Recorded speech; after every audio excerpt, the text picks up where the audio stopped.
శివాలయానికి వెడితే నందీశ్వరుడు ఉంటాడు. నందీశ్వరుడు యొక్క శృంగములలోంచి శివదర్శనం చెయ్యాలి.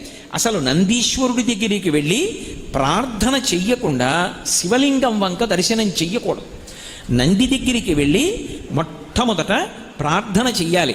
ఏమని అంటే, నందీశ్వర నమస్తుభ్యం సాంబానంద ప్రదాయక మహాదేవస్య సేవార్థం ఆజ్ఞాం దాతుమర్హసి అని అడగాలి. అనుజ్ఞాం దాతుమర్హసి. నందీశ్వర నమస్తుభ్యం. నమస్తుభ్యం అంటే రెండు చేతులు కైమోడ్చి ఇలా శిరసు ఉంచి నమస్కరించాలి. నమస్కరించి, ఓ నందీశ్వర నీకు నమస్కరిస్తున్నాను. ఎవరు నువ్వు? సాంబానంద ప్రదాయక. సా అంబ ఆనంద ప్రదాయక. అమ్మతో కలిసి ఉన్నటువంటి శివుని యొక్క దర్శనాన్ని నాకు అనుగ్రహించగలిగినటువంటి వాడివి.